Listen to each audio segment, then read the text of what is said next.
Good morning, everybody. That's ominous, isn't it? A crow at 6:30 in the morning here in Salem, Massachusetts, as I walk a little alleyway between two buildings. No, that's not weird at all. Well, today I'm off to explore Salem. I only have a limited amount of time left because the last day and a half has literally been blizzard conditions here in Salem. It's not sticking too well to the ground, but it was coming down really hard, so much so you could only see about 30 or 40 feet in front of you. Just whiteout conditions. So right now I'm headed over to the old Burying Point Cemetery and the Witch Memorial to explore over there and see if we can't get anybody to let us know what was really going on back then, because I've said it before, this town is a great tourist town. Absolutely, truly is. People here are fantastic, but you can tell there's more to the story. So while I truly believe 99% of the people that were involved in the witch trials, maybe all of them that were innocent of anything, you can tell something else went down here, that this town really was touched by something. It's just got this vibe. Even if there was nobody here, this vibe would still exist. You can tell that evil has had its finger in this town, and it's a little spooky. But anyway, we're on our way over here to see what's going on. See if we can't do a little early morning investigation before all the tourists and the tour groups start showing up. The architecture here is really something else. All the buildings are just wonderful. And we're coming up to this old building here. Oh, it's cold. Like, just a reminder, it doesn't look like it, but we are mid-March. We're here for spring break. So it may not always feel like it, but it is technically spring. Actually, technically spring starts on Tuesday. And I know Tuesday because it's March 21st is always the first day of spring, and that's my birthday. So super easy to remember that fact, right? You just make that link. But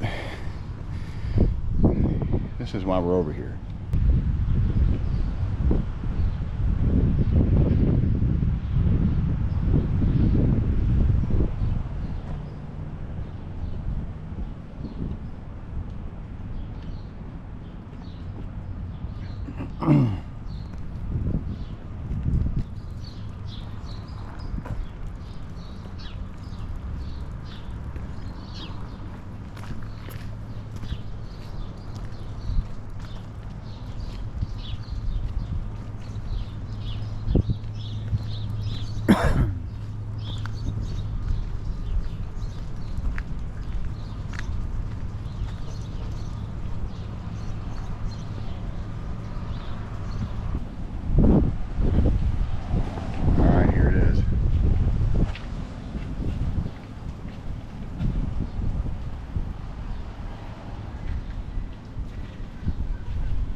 So I'm now currently standing in the center of the Witch Memorial, and it is getting a little more windy. We have a gale warning today, so that's why I had to get out super early before the winds got to 50 miles an hour. And as you see around me, every one of these ledges represents someone who was killed in the Salem witch trials.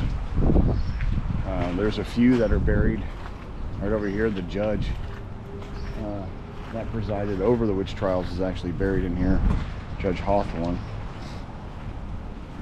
But it's really somber. This It's really strange because I know this is not one of the resting places for any of the people that are involved here, but it does have that somber quality.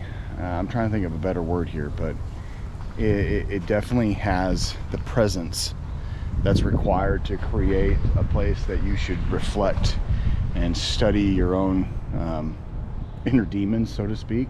Maybe that's a really poor choice of words, but it kind of feels like that you know, the thing that keeps popping into my head is, you know, don't judge lest you be judged yourself. And I think this is a reflection of some of the poorest decision making in human history.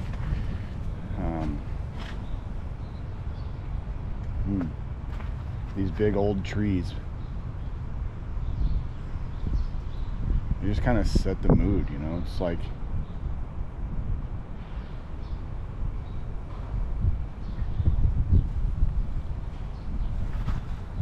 what?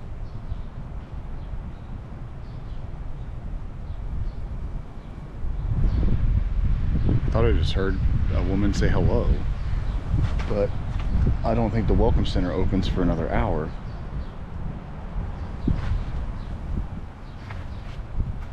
Alright, using the camera to look around. I don't see a soul. It wasn't very loud.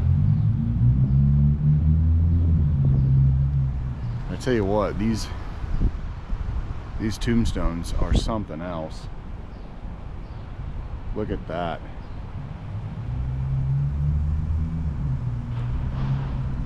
The tombstones almost look like they have barnacles growing on them, but I know it's oxidation and some plant growth.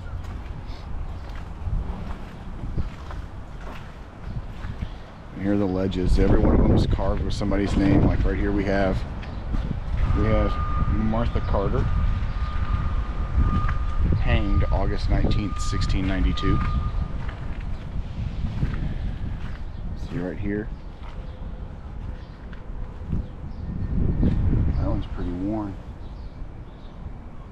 It looks like it says George Jacobs, but there's a little bit of ice covering up that, so if I'm not saying your name correct, sir, I do apologize. It says hanged August 19th, 1692.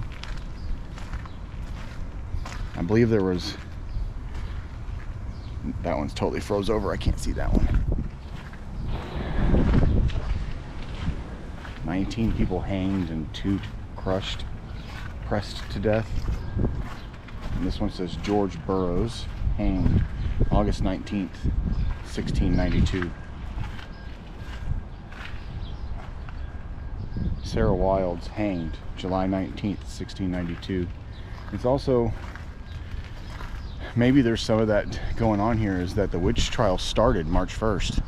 So I'm here on March 15th right now, and this would have been peak she's a witch time, where things were really starting to go nuts, and the hysteria was really building up to these situations that led to these deaths. And let's just call them what they are. They were murders. These people were murders because they dissented. Rebecca Nurse, there's one famous from the Crucible, hanged July 19th, 1692. Susanna Martin, hanged July 19th, 1692.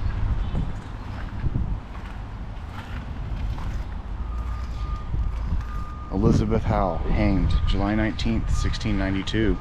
We often take for granted in our Constitution, you know, innocent until proven guilty. Had that been established, none of these people would have died, because there would have been no evidence for any trial to even remotely exist. A grand jury would have never found any evidence to give these people even a trial, let alone be executed.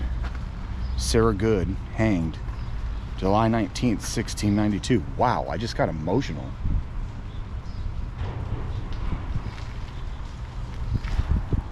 What's going on?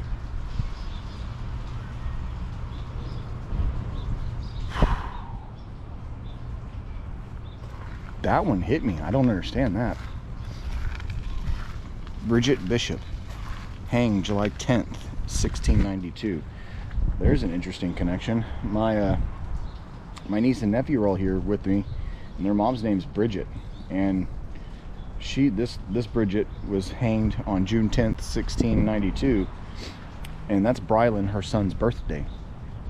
Not 1692, clearly, but July 10th. That's a little weird. Bridget was hanged on her son's birthday. That's kind of an eerie connection. Maybe. I don't know. And that's a big old fat squirrel, though. Well, that was an ADHD moment. Oh, squirrel.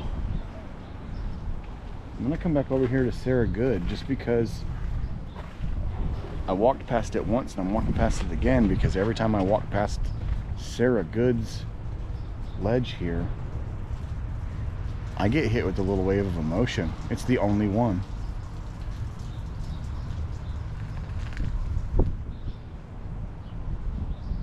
It's the only one that gives me emotion. Yeah. That's really...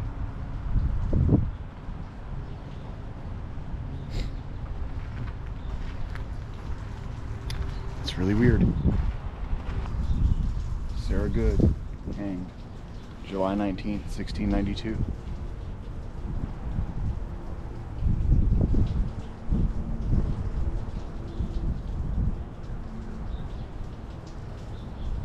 And I know this isn't her final resting place, but there's something here. You can feel it. Huh.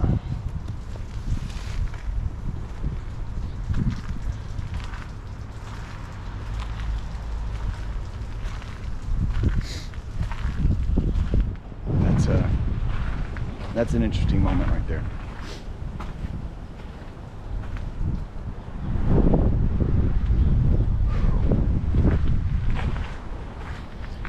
It still blows my mind that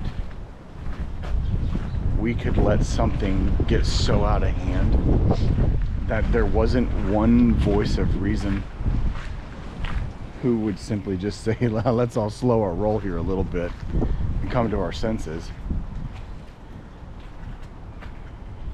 I kind of talked about this last night, that there was, over our dinner stuff, over our interviews, like there was 3 options. There was really no way you could prove you weren't a witch, right? I mean, what scientific evidence are you going to propose? What forget scientific evidence, what evidence are you going to propose that proves you're not a witch? So you can't. So your only way to prove you're not a witch is to go through the tests to prove you're not a witch, and unfortunately the consequences of those tests were you die, or you are a witch, so we execute you, or you're not a witch, but just to make sure that we didn't miss something, we should probably go ahead and kill you anyway. That was your options. Worse, or worse. Just absolute insanity that happened here. I couldn't even begin to fathom the ridiculousness that was going on here. I can completely see people grandstanding and making it political for political gain or monetary gain, or just to take down people that were standing in your way, maybe a rival businessman. That's nuts. Still gets me, just like even reading these words down here, actual quotes from their trials before they were hanged. Oh Lord, help me. I am wholly innocent of such wickedness.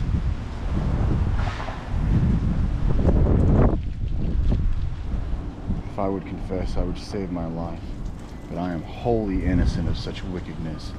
God knows I am innocent, not guilty. Man, it just hits you. This is a somber place. It really is a somber place. I hope these souls have found peace. Until next time, remember, if you like what you see here, you know what to do.